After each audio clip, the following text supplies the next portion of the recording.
Smoke in the pines! The wind carried ash like snowflakes, drifting sideways through the trunks of sugar pines and Douglas firs, turning the forest into a shifting veil of grey. Morning light filtered in slanted beams, golden where it pierced the smoke, giving the woods a strange sepia glow, like the whole world had been paused, holding its breath. Far above the valley floor, in the Sierra Nevada backcountry of Northern California, fire had already claimed thousands of acres. Crews had pulled out overnight as shifting winds made containment impossible. The animals had fled days ago, deer, raccoons, foxes, and those who hadn't would never get the chance. But beneath one fallen log, half covered in char and moss, a shape moved. A tiny bobcat cub, no more than 6 weeks old, blinked once against the smoke. Her fur, once a pale, tawny colour spotted with fading kitten markings, was now caked in soot. The short, black-tipped tail barely flicked. One front paw curled oddly beneath her, a burn, though she didn't know it yet. Her small body quivered with each shallow breath. And her eyes, those wide, pale blue eyes, searched the haze not for shelter or food, but for something impossible. Her mother had been with her until yesterday. The yowls had stopped around dawn, replaced by silence so complete it felt like a second death. The cub whimpered, a raw, rasping sound, so faint it was almost swallowed by the whispering pines. But someone heard it. Far up the ridge, boots crunched over scorched earth. A tall man in grey fire gear, his yellow jacket tied around his waist, moved slowly through the smoke. Caleb Monroe, 44, veteran park ranger and recently reassigned to the Lassen National Forest Fire Detail, had stayed behind when the evacuation call came through at 4 a.m. The official reason was logistical, unrecovered wildlife cams, sensitive records, but the real reason sat deeper in his chest, unspoken. Caleb had lost one too many things to fire already. He paused near a stand of blackened trees, lifting his soot-streaked face toward the breeze. The smell of sap and smoke, of damp moss and something raw and singed, filled his nose. That's when he heard it. A second whimper, barely more than a breath. He turned sharply, stepping over a half-collapsed stump and scanning the underbrush. "Hello?" His voice cracked. He wasn't expecting an answer. Then the sound came again, softer this time. Not human. He dropped to a crouch, pulling his gloves off, moving a branch aside. At first, he thought it was a squirrel or some badly injured raccoon. But as the smoke thinned for a moment, he saw her. She was curled in a tight, trembling ball the size of a house cat, her sides heaving with shallow breaths. Her ears, rounded and soft, twitched once, and then her eyes met his. A gaze so direct, so haunting in its stillness, that it froze him where he knelt. She didn't move, didn't hiss, didn't flee. She just looked at him. He blinked, once, as if the forest had played a trick. "Hey there," he whispered, instinctively lowering his voice. "What in the world are you doing here, little one?" The cub blinked again, slow, uncertain. Caleb reached slowly into his pack, pulling out the corner of a wool blanket. He held it open with shaking hands. The fire was moving in from the west. He had maybe 15 minutes to clear the ridge. The cub didn't run. She didn't move at all until his hands slipped beneath her, and then she let out a breath, a long, wheezing sigh, and slumped into the blanket like a folded leaf. That's when he saw the paw, burned badly, and dry patches around her nose. Dehydration. She weighed almost nothing. "Oh, God," he muttered, "you shouldn't still be alive." He wrapped her gently, one hand cradling her head, as he rose to his feet and began the slow descent back to his truck, boots sliding on ash-slick roots. The wind shifted, carrying the rising roar of flames behind him. He didn't look back. The blanket warmed in his arms as her body pressed faintly against his chest, heart fluttering like a bird. Her eyes never left his face, not once, even as the world behind them burned. The ranger, who stayed, Caleb Monroe, had never considered himself a rescuer, not in the grand, self-sacrificing sense. He was a watcher of maps, a maintainer of trails, a man of quiet routines and long silences. For 20 years, he'd walked the ridgelines of California's northern forests, first with a backpack, then a radio, and eventually the silver badge of a U.S. Forest Service ranger.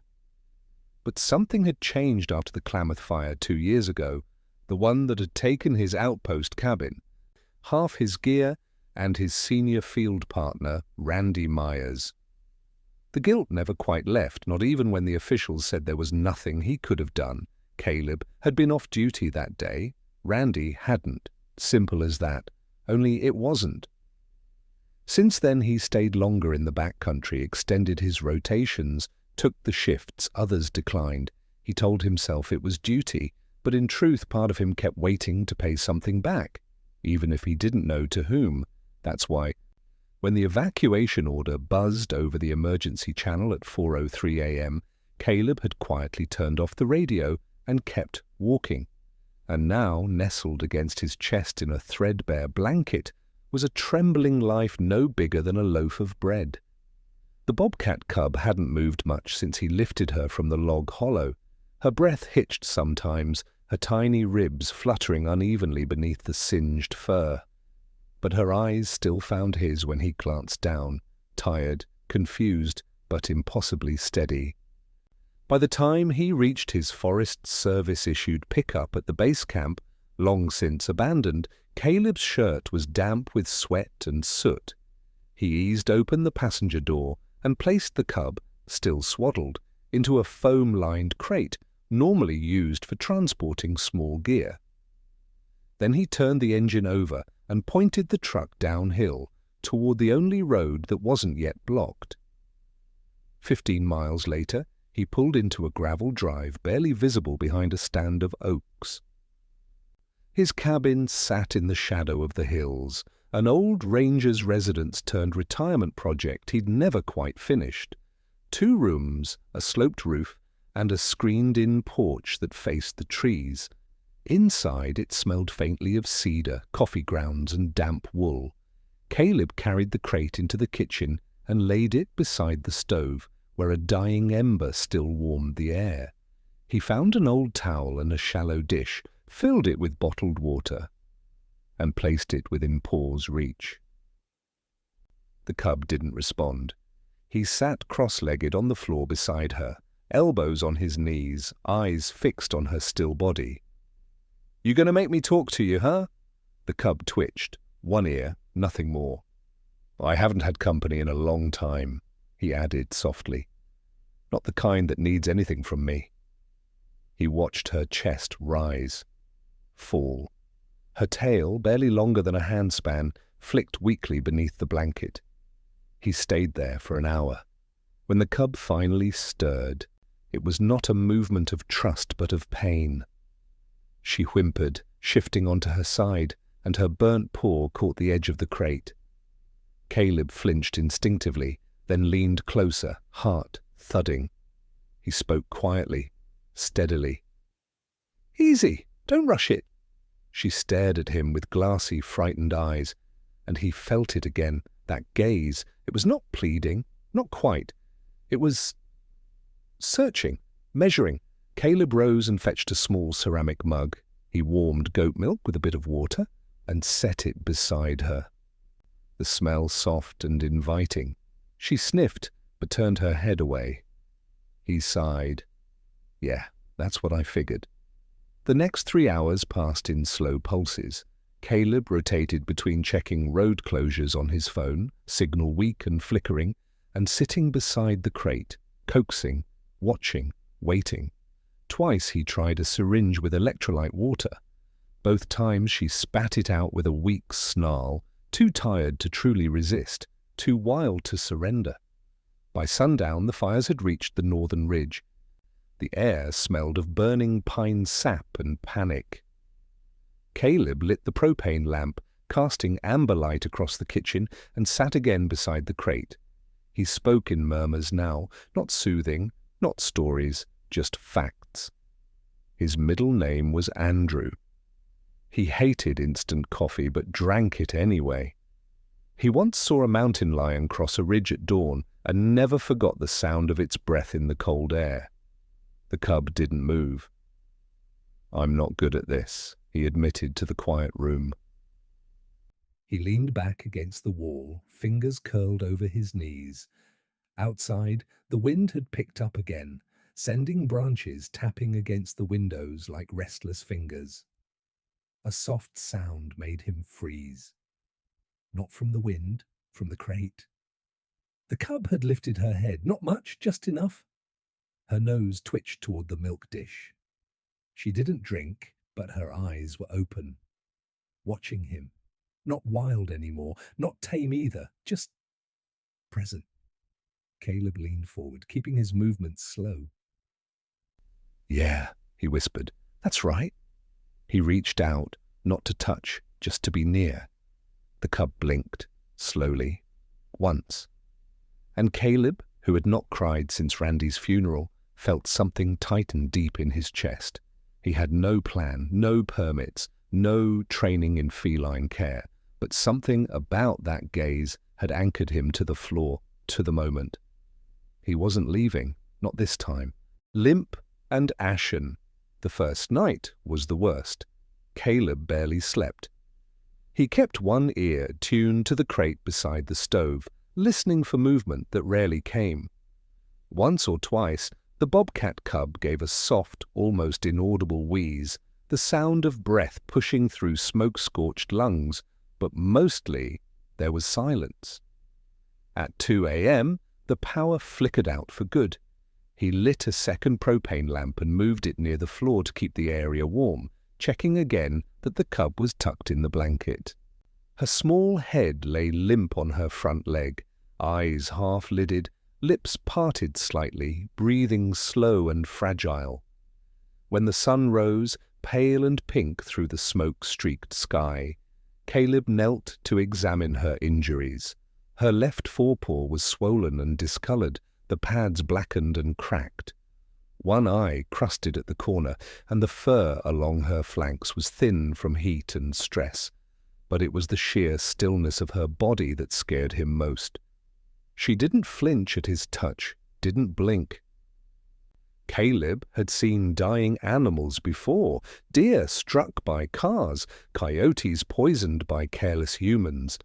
There was a stillness to it, a quiet folding inward that the body did when it knew the end was close. This cub had that stillness.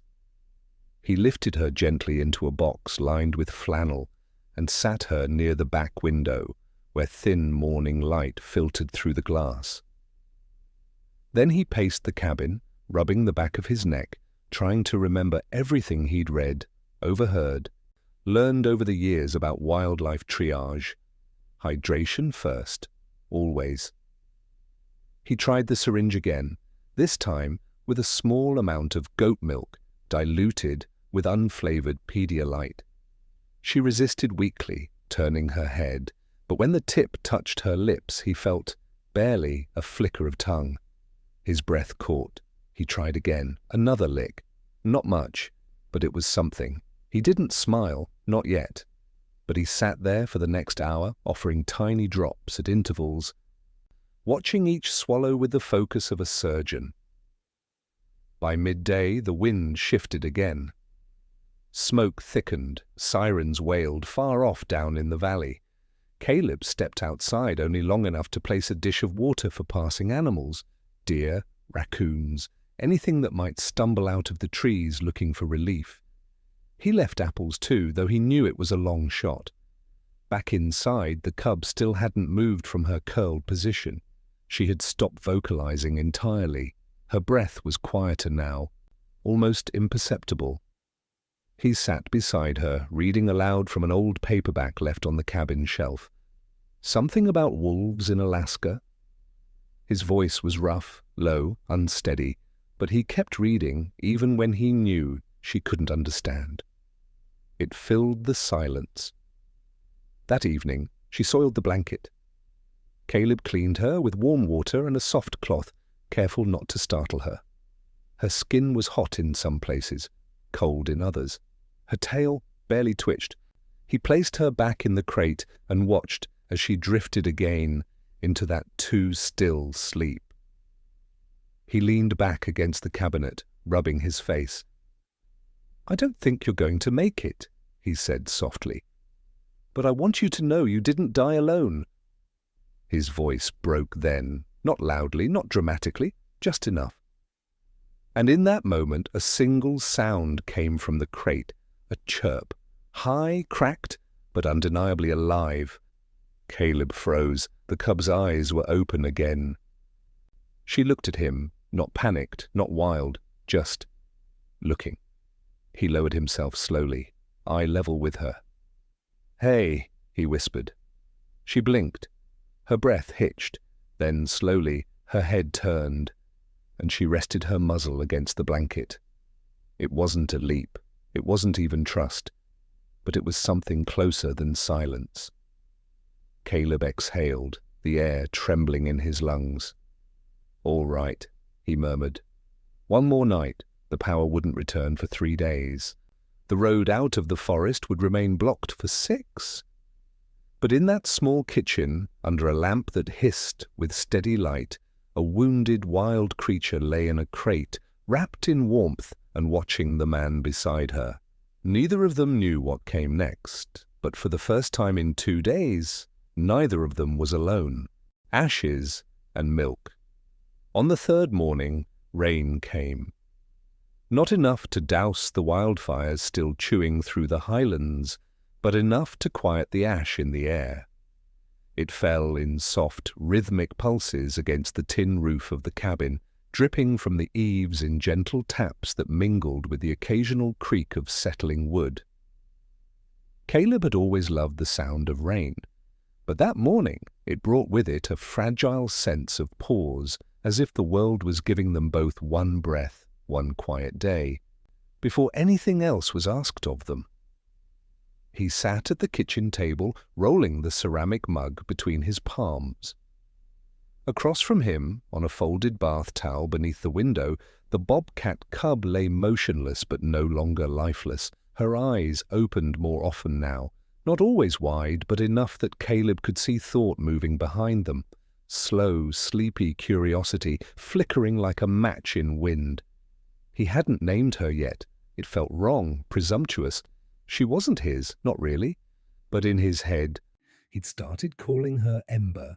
It fit, not just for her singed fur or the fire she'd emerged from, but for the way she refused to go out completely.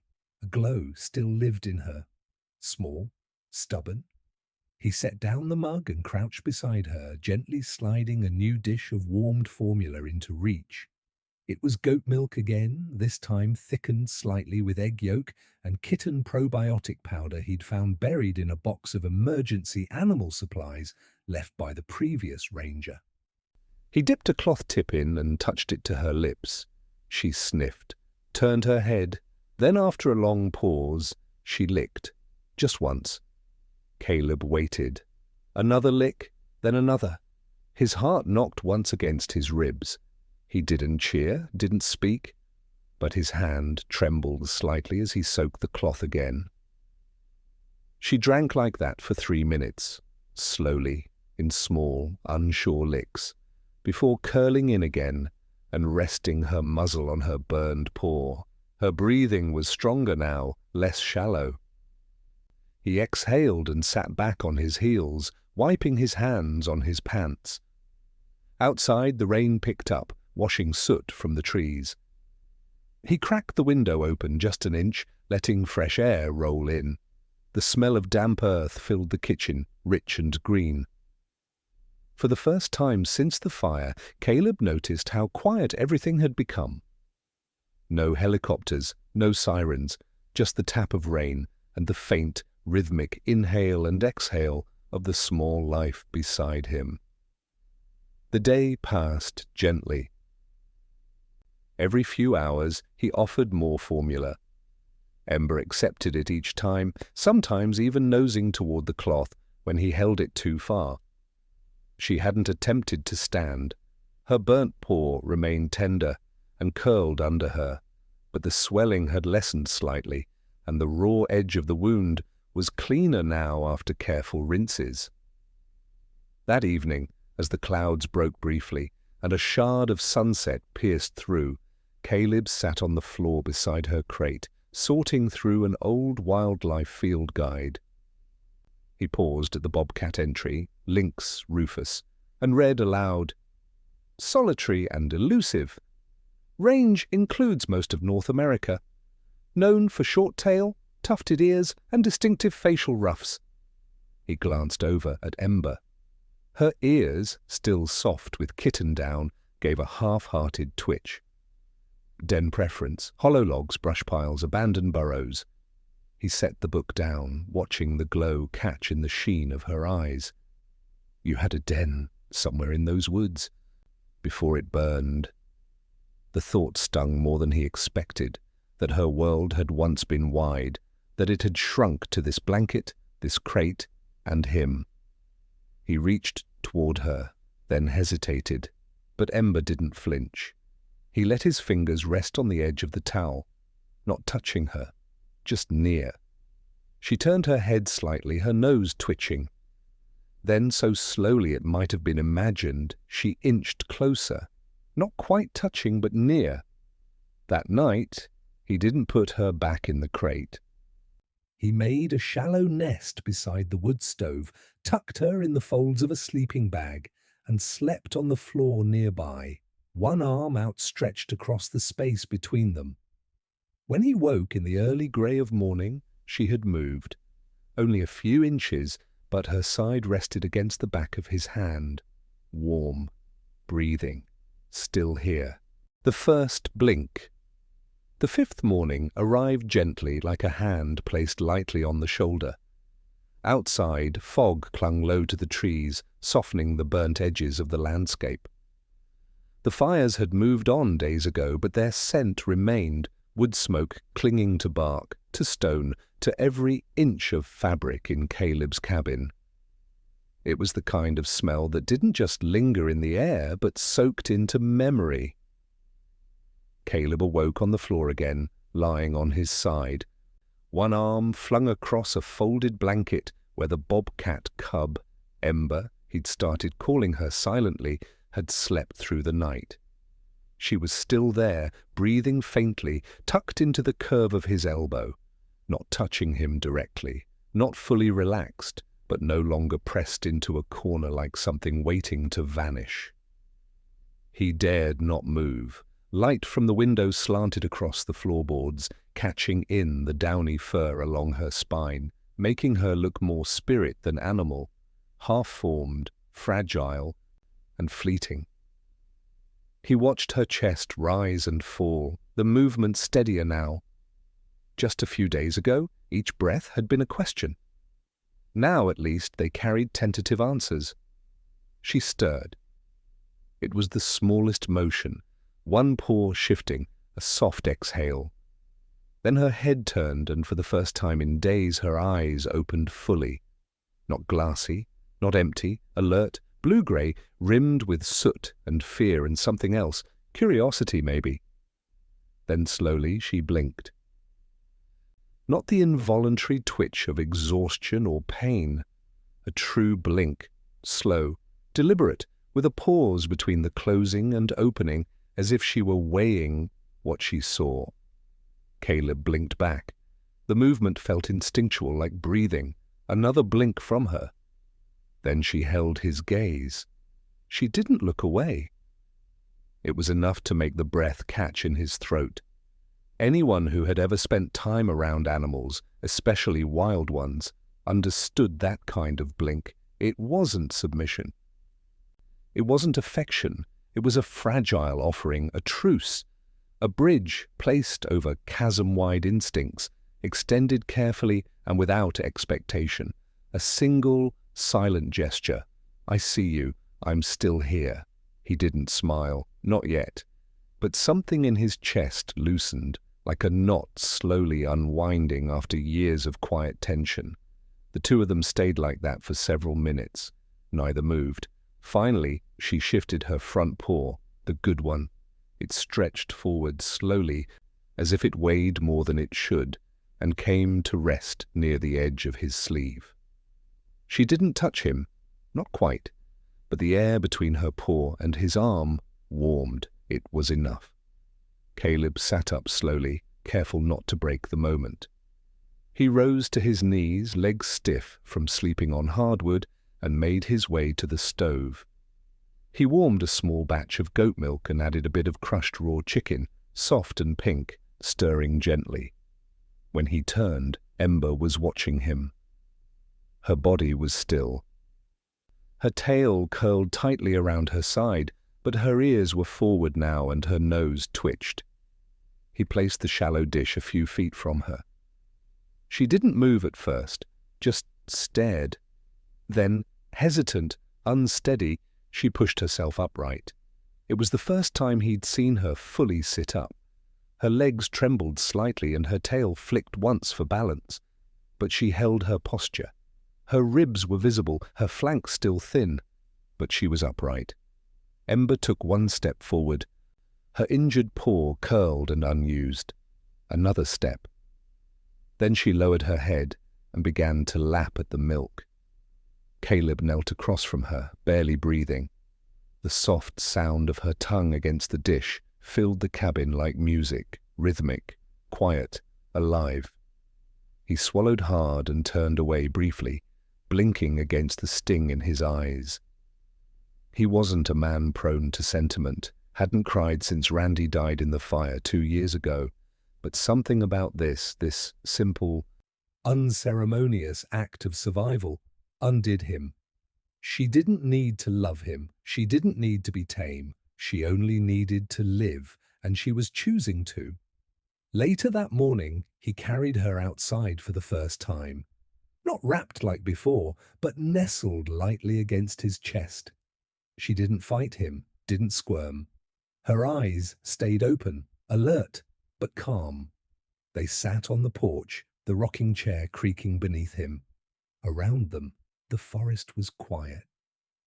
Blackened trees stood like sentinels in the mist. But here and there, new green pushed up from the earth, tiny shoots of fern, fragile needles on a scorched branch.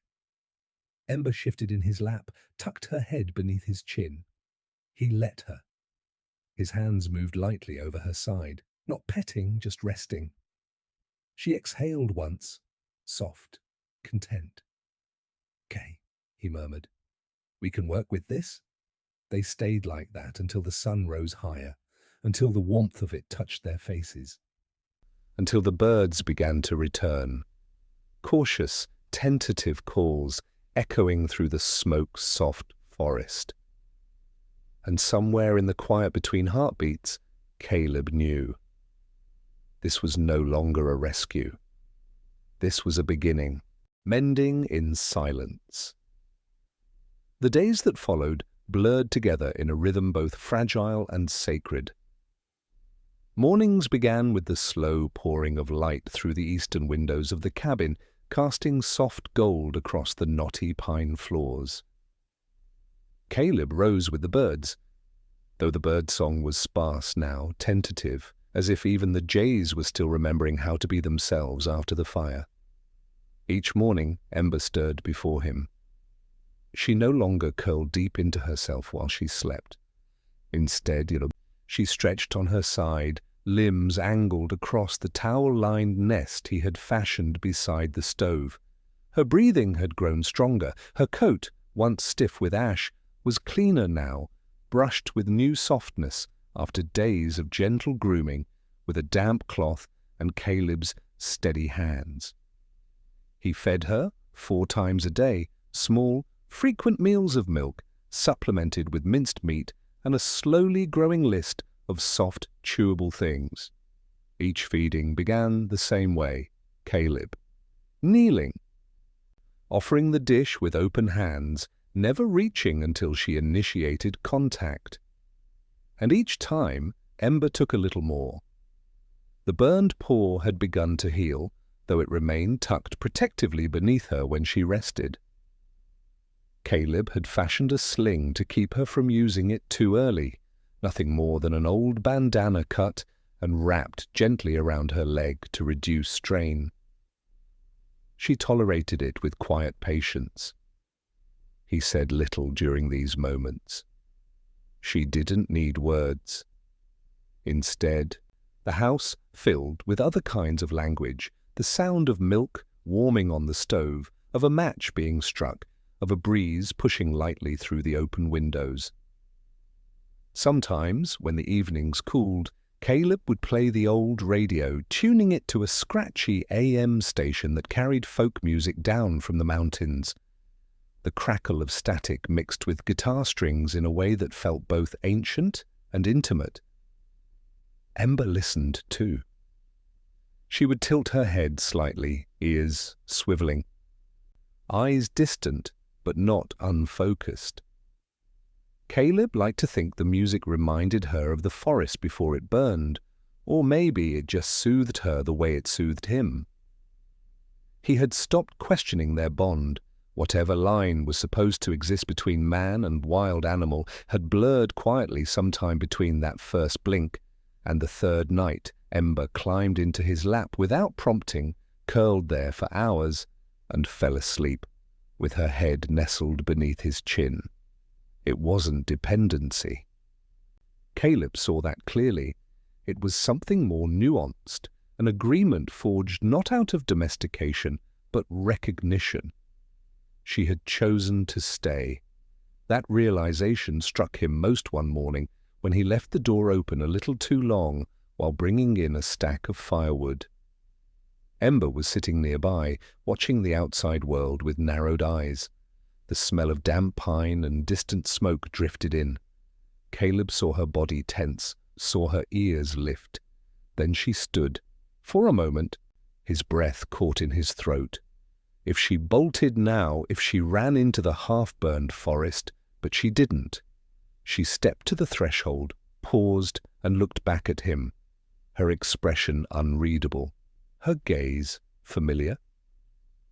Then she turned around and returned to the center of the room, curling up in the patch of sunlight beside the stove.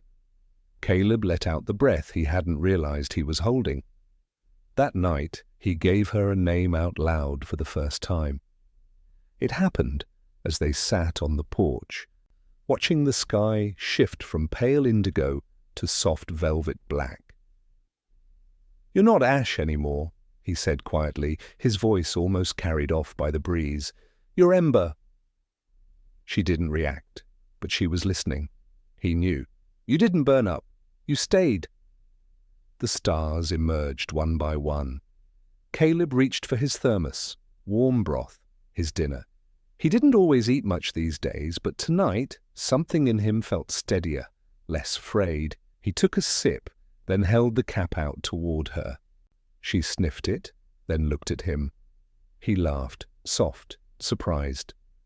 "No, too salty for your taste." Ember flicked her tail once, a small twitch of amusement or annoyance.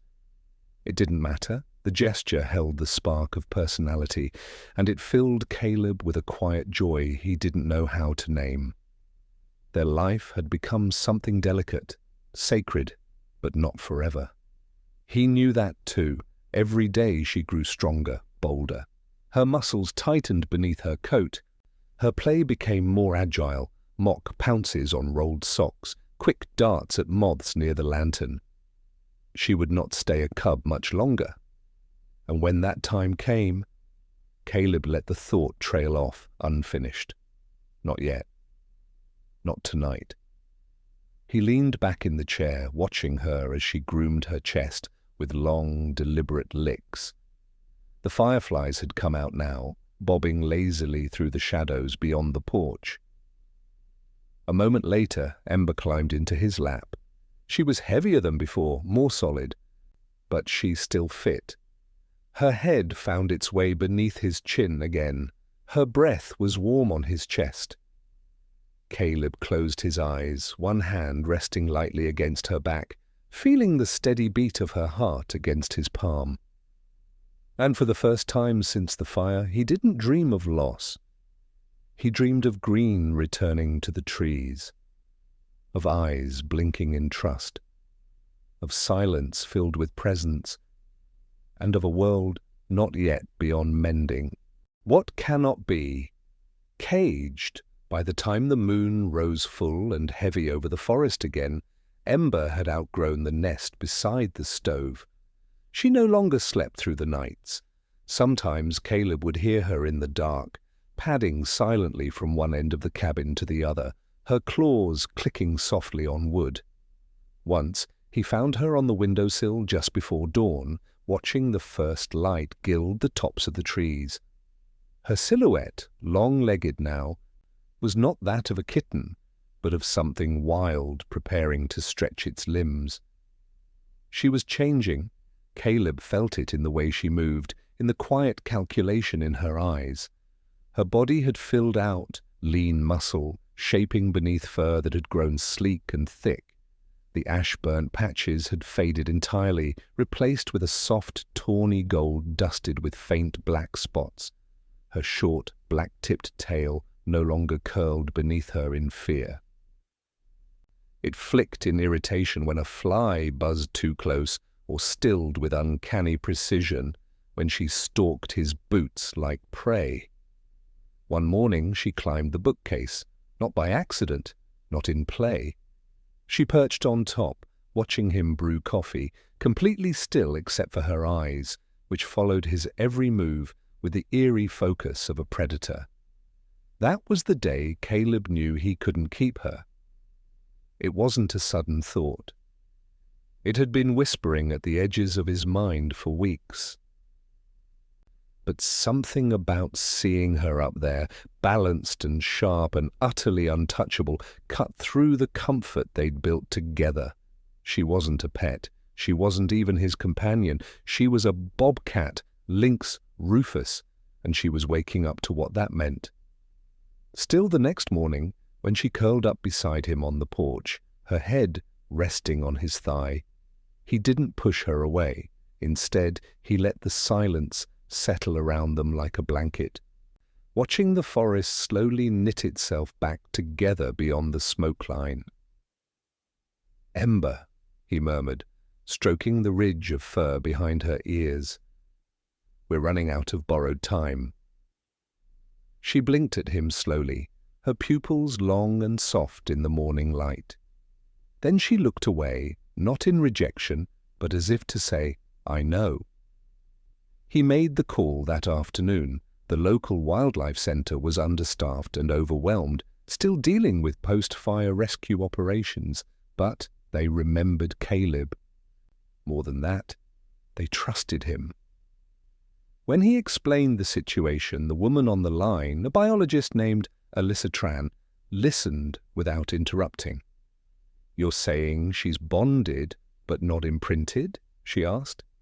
"Yes," Caleb replied. "And she knows I'm not one of her kind. She's not clingy. She's just chosen to stay, for now." There was a pause. "That's rare." "I know. Let me talk to my director. We might have an option for transitional rewilding." He hung up and sat at the table, the receiver still warm in his hand. Ember was at the screen door, pawing lightly at a moth on the outside. Her body moved with fluid grace, all instinct now, all fire-honed awareness. The callback came the next day. They had a site, 60 acres of controlled forest, semi-enclosed, used for rewilding orphaned carnivores. Minimal human contact, monitored with cameras. If Ember adapted well, she could be released into a remote area farther north, away from fire zones, where other bobcats had already been sighted. Caleb said yes. And then he didn't sleep for 2 nights. He watched her as she moved through the house they had shared. The blanket near the stove remained untouched now. She preferred the window ledges, the rafters, the high places. She spent more time outside, sticking close, but moving with purpose. One evening, he followed her into the woods. He kept his distance, watching her test her paws on pine needles on rock, on the still wet moss that blanketed the creek beds. She paused sometimes, looking back at him, but only briefly. She didn't wait for him. That night, as he tucked away her feeding dishes and folded her sling for the last time, Caleb realized something that nearly undid him. She was no longer staying for safety. She was staying because she hadn't yet chosen to leave. That choice was hers alone. The morning they were to leave for the rewilding site, he didn't wake her. Instead, he sat beside her sleeping form, her body now lean and capable, her breath deep and easy, and let the moment hold him. When she stirred, she looked at him with a calmness that startled him. No fear, no confusion, as if she'd known all along. He opened the carrier door. She stepped in on her own. The road north was long and silent. She didn't make a sound. Caleb kept one hand near the bars, not touching, just close. He spoke only once, when the trees outside the window grew greener, denser. "You're not mine, Ember. You never were."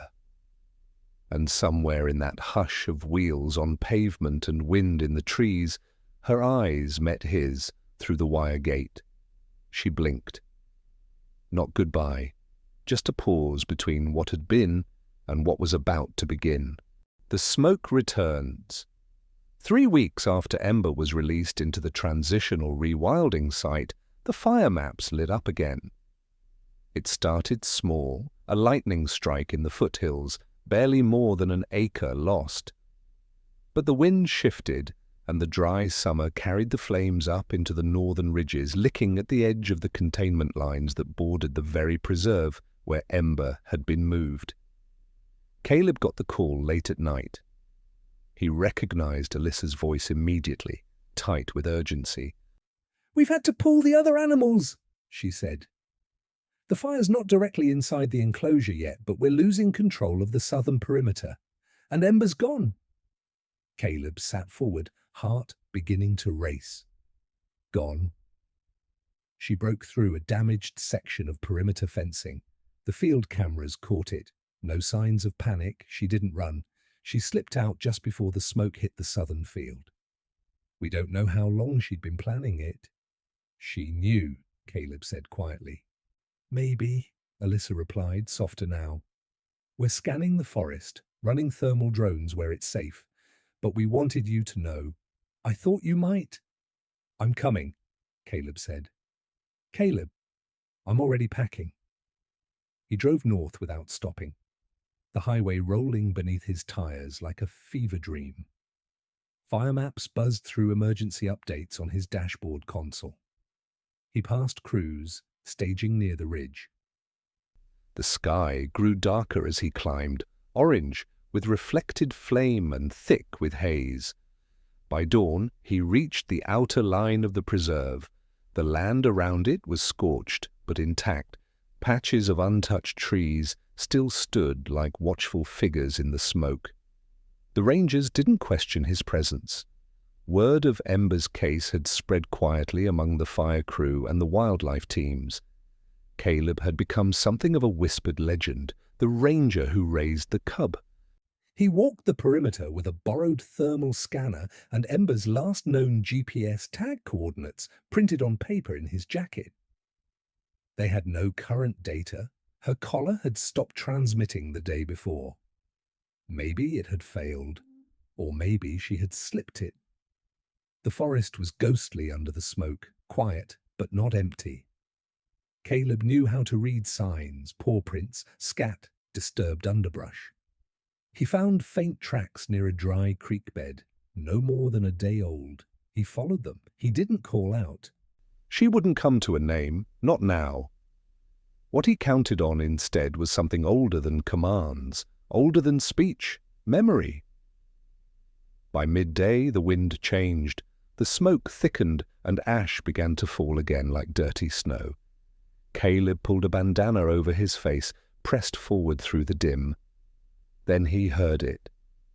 Not a sound, a feeling.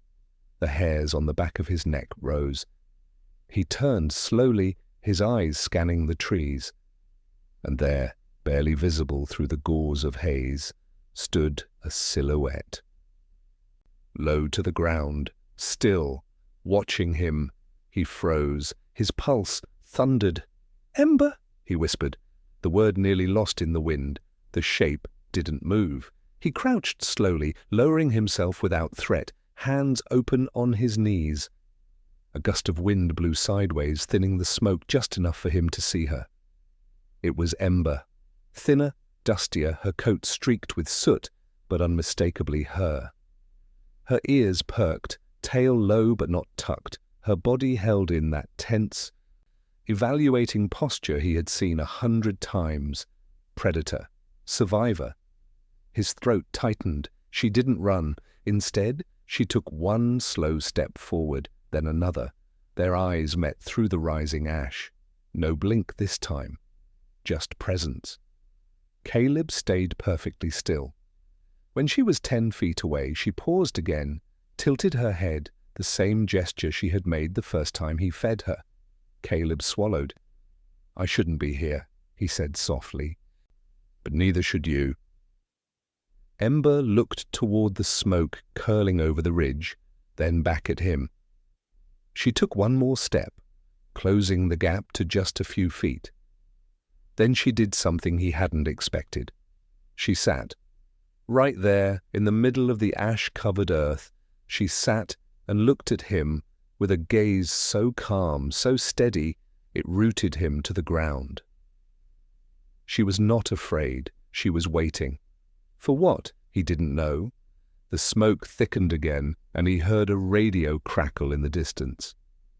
Crews were moving in. They would sweep the zone soon. Caleb shifted slowly, pulling off his jacket. He laid it gently on the ground between them. A peace offering. Ember didn't move. He stood and backed away 3 steps. "I trust you," he said quietly. "Whatever you do next." Then he turned. He didn't look back. He reached the ridge just as the containment crew arrived. They offered him a mask, a bottle of water. He accepted both. "What were you doing down there?" one of them asked. "I'm just checking on something," Caleb replied. That night he slept in the back of his truck, under a sky too bright with firelight. When he woke before dawn, he walked back to the creek bed. The jacket was gone. But in the ash where it had lain, he saw a single, perfect paw print, facing west, toward the hills, toward wildness, toward home. The last gaze repeated. The days that followed felt like slow breathing, long, quiet inhales of uncertainty, exhaled into waiting. The fire was contained eventually. Crews moved on. The preserve remained undamaged, but no further signs of Ember came in. Caleb returned to his cabin, but it didn't feel like home. He cleaned out the nest beside the stove, folded the towel, scrubbed her dishes, and tucked them away in the cupboard. Not because he believed she was gone, but because part of him needed to stop watching the door every time the wind stirred. But she lingered, not in the house, but everywhere else. In the prints he found once by the river, spaced and deliberate, made by paws just slightly larger than he remembered. In the scent markings left on a cedar trunk 20 yards from his trail camera. In the blurred image, just one frame, captured at twilight, a sleek body slipping through ferns.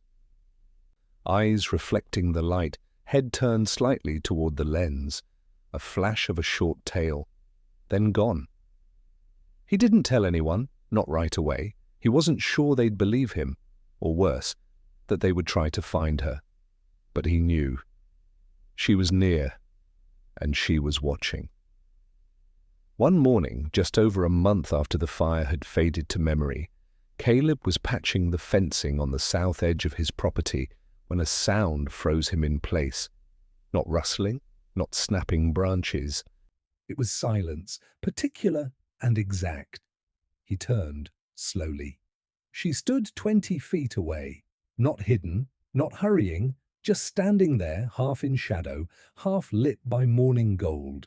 It was Ember, not the fragile creature he'd nursed back from the edge, not the wide-eyed cub trembling in smoke. This was a different being entirely. Her coat shimmered in the sun, rich and golden, marked with confident stripes and ghosted spots. Her muscles rippled when she moved. Her eyes, no longer the pale blue of youth, had deepened into a fierce amber. She didn't look like she'd come back. She looked like she had arrived. Caleb couldn't move. He didn't try. For a long moment, neither did she. Then she blinked. Once. The same blink as before. Slow, deliberate, unmistakable. Caleb felt a tightness rise in his throat. This wasn't sentimentality. This wasn't anthropomorphism. He had spent his life among wild things, and he knew the difference between coincidence and choice. This was choice. Ember had found him. She took a step forward, then another. She stopped just short of the boundary line, the invisible threshold where wilderness and the echo of old safety met. Caleb dropped to one knee, not in invitation, but in respect. She looked at him, and this time it wasn't just recognition, it was something else. It was memory, it was thanks, it was love, in the way wild creatures show it, not with possession or need, but with stillness, with presence. He didn't speak, didn't dare. She turned slowly and walked away, her movements fluid, silent. But just before she reached the tree line, she paused, looked back. Their eyes met once more, and then she vanished, folding into the underbrush as if she had never been there. Only the silence remained. But it didn't feel empty. It felt full. Caleb stood long after she had gone. The wind picked up, rustling the leaves. Far off, a hawk cried overhead. The light shifted, and the forest moved on. He returned to the cabin and sat on the porch, his hands resting on his knees. He waited until sunset, not hoping for her return, not needing it, because she had already given him everything. And in that final gaze, steady, amber, and wild, he had seen what he never dared to imagine when she lay in a soot-lined crate, barely breathing. She had not only survived, she had become stillness after flame. The years passed, as years do. Caleb never left the forest. Not really. He retired officially the following spring, turned in his badge, signed the papers, and watched the world move forward without him.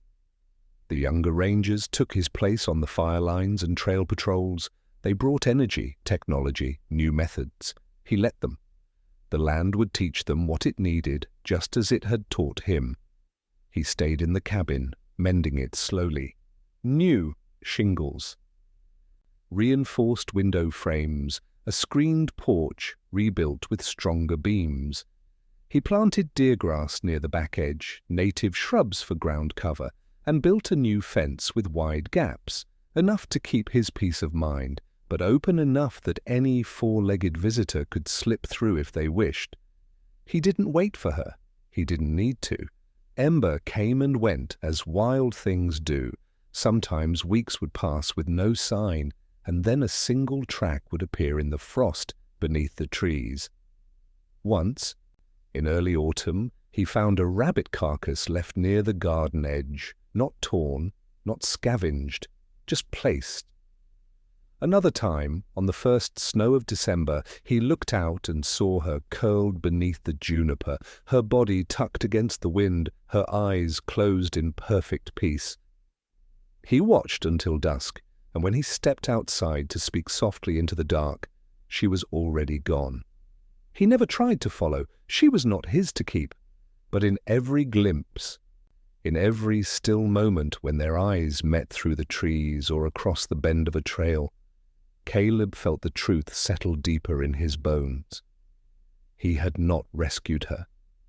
He had walked with her for a time through fire. and that had been enough. In the quiet, he found a rhythm. Early mornings with coffee on the porch, afternoons tending the land, evenings watching the light change and listening to the calls of owls deep in the hills. Sometimes when he spoke to the younger rangers who visited, they asked about the bobcat.